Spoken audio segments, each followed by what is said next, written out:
Hi everyone, good afternoon today and welcome to today's episode. Today I'm not doing a live session. Instead, I'm uploading a pre-recorded video, and the reason for that is that around the same time of our live session, I need to attend the funeral of a precious lady who passed to heaven yesterday. Um, well, Also, it is possibly not my most inspired kind of video because I was very close to rationalize because of my schedule and skip this video. But in order to respect your time and anticipation of our commitment weekly, I am anyway doing it. The subject is wonderful. The issue we are talking about, the subject of identity. Well, it's a very crucial subject because we tend to, you know, very easily take, assume wrong identities. Um, we hear voices, we hear observations from people, from our own heart, based on our past or based on our fears, our guilt, and then we tend to formulate an identity for ourselves deep within our hearts, which also starts, impacting our behavior, character, and our relationship with God. So, one of the thoughts which I could begin with. Uh, Very recently, we were talking about the story of prodigal son, which Jesus told, and it's recorded in Luke 15, about the son who left the father's house with all his, you know, possessions and money, and went to a far country. He blew up that money in all sorts of wrong things, and then very soon it was over. And then he started working in a pig pen, feeding the pigs, and his situation became so desperate that he came to the point where he was contemplating eating the pig's food, and he did not have much help there. And at one point of time in the story, he kind of starts thinking about his father's house, and how in his father's house even servants were faring much better.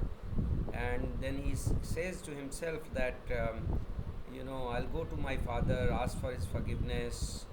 And there he also contemplates something which never eventually occurred in the story, and I believe father did not let that happen. But he said in his heart that maybe I will tell my father that, um, accept me as a servant, if not as a son. So, and that's an identity issue. Like at some point of time, you know, the son uh, got lost in his mind in terms of his own identity. Um, and This happens, and this is a very good illustration. And our real true source of identity is what God says about us.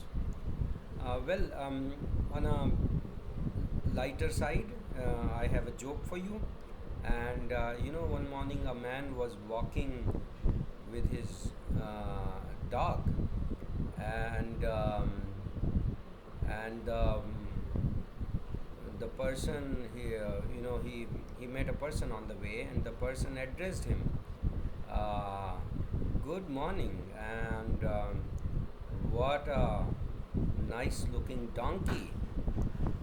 And this man says, "Oh, this is not my donkey. Tommy is my dog." He says, "I wasn't talking to you. I was talking to Tommy." I don't know whether you got it or not, but yeah, the issue of identity. Well, I'm going to read a passage from the Bible, and this is Second Samuel. Um, you know, uh, Towards the end of David's life, This is time when David has got old. He's on his deathbed, and this man has lived a marvelous life. He has been won many victories, and he has been one of the most successful kings in Israel, and he was also loved by God. He wrote so many psalms, and he was a man of God, and but he lost a lot in life also. He was raised by God right from being a very modest background of being a shepherd, but God elevated him in a huge way. And then also he committed some very serious errors and sins like adultery and murder, and later his son rebelled against him, and some of his friends turned against him, and now at the end of his life, he's old, he's on his deathbed, and he's writing a song to God. And these are the last words of David in 2 Samuel 23. It says, David the son of Jesse speaks. David the man who was raised up so high, David the man anointed by God of Jacob, David the sweet psalmist of Israel. Now, this is amazing because you know um, these are his last words, and he recognizes that, and Prophet Samuel has recorded the story. um, what do you say about yourself at such point of time in your life? And what you say actually shows what's your identity in your mind. And he talks about himself being the sweet psalmist. He did not say the most powerful king, the most successful guy, the guy who won so many victories, the guy who killed Goliath. That's not what he's talking about. He's talking about the man who received the grace of God, the man who was empowered by God, and the man who is a psalmist, the son of Jesse. So this is wonderful, and this is you know this points us to the core issues of our identity, and you know um, who do we think we are? What do we form our identity? What are the basis of our identity? Some of us take a lot of pride in our work, which is great, which we should. But oftentimes the work becomes identity for people, or their successes become identity for people, or their failures become their identity, and that's where we go wrong, because many of these things are temporary. There are phases. There are times when you will feel successful, but then there are times when you will also have to embrace failures. There are times when you have the work, and may it not be so, but then there could be times you may not have the work. Well, but you are a child of God. You are precious to God. You are known by God. And there are a lot of things God says about us in the scriptures which are true. And those should be the basis of our identity. Um, you know, um, in Mumbai local trains, you have a season ticket pass. I haven't used it for a long time now, but there were those days when I used to travel by train occasionally, and I used to have my monthly pass, and I remember faintly that one time this happened either with me or somebody else, where the ticket checker came, and he asked for the pass. The guy showed the pass, but he forgot to carry his identity card, and the ticket checker did not accept his pass because pass was not accompanied by the identity card. And we are aware of that in many other situations, like traveling abroad and having the visa, or even in domestically you have to at the airport you have to show up with your identity card. Spiritually speaking, lot of us seem to lose our identity cards a lot, and that needs to be, we need to be very conscious of that. That what is our identity card? Where is our identity card? And you find it in the Bible, because it is God who created you and me, and it is God who can tell us who we are.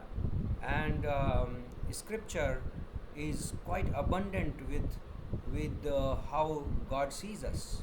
Like psalmist wrote, the David himself in Psalm 8, he wrote, "What is man that you are mindful of us, O God?" Psalm 139, he says, "Your thoughts about us are so many. It's so wonderful." And God thinks about us. God sees us, uh, perfect. God sees us complete. God sees us in our potential. God sees us as eternal beings, how we will ultimately be in the image of His Son. That is our identity. And that is the identity card the spiritual identity card which we should carry. Well, I'm going to keep this short today, but before I close, I would like to, narrate to you a story quoted by Stephen Covey in his book The 7 Habits of Highly Effective People. And it's a fascinating story. I want to research this man more after reading his brief story quoted by Stephen Covey. But because it relates so much to this issue of identity, that I will bring up here. And this story is of Viktor Frankl. Um, and this man was in a Nazi concentration camp, the place where they used to execute people, and his whole family was there. And Viktor Frankl, you know, the situation there was such that there was a daily possibility of being taken to the execution chamber and to be executed, and he survived that for months, every day.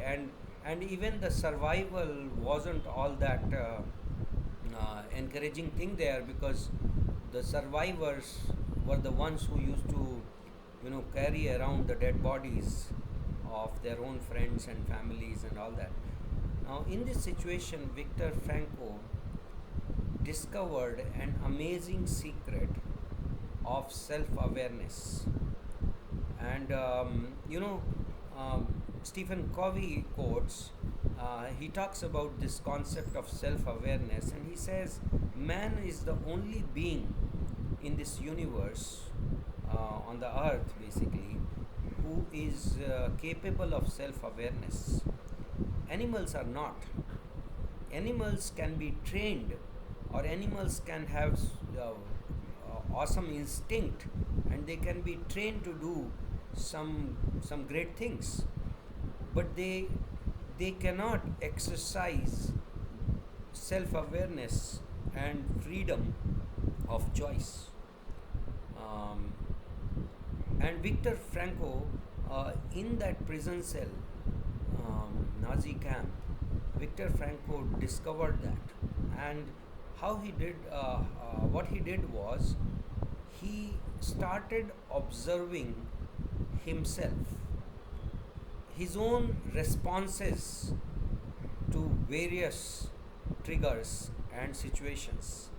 And as Viktor Frankl uh, became more and more self-aware, uh, and started observing his own himself, he started thinking about what his life could be once the concentration camp would be over.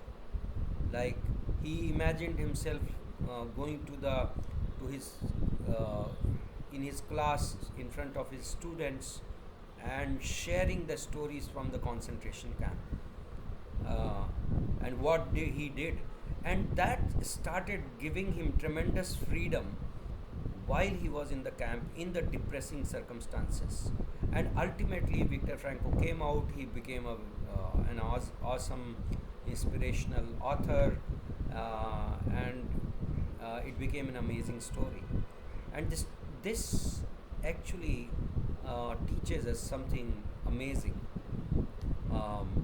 We are able to disassociate ourselves from how we feel at the moment.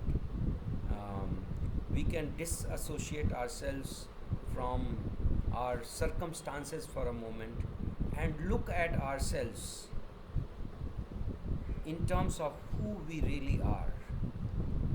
And there are things about us which circumstances can't change.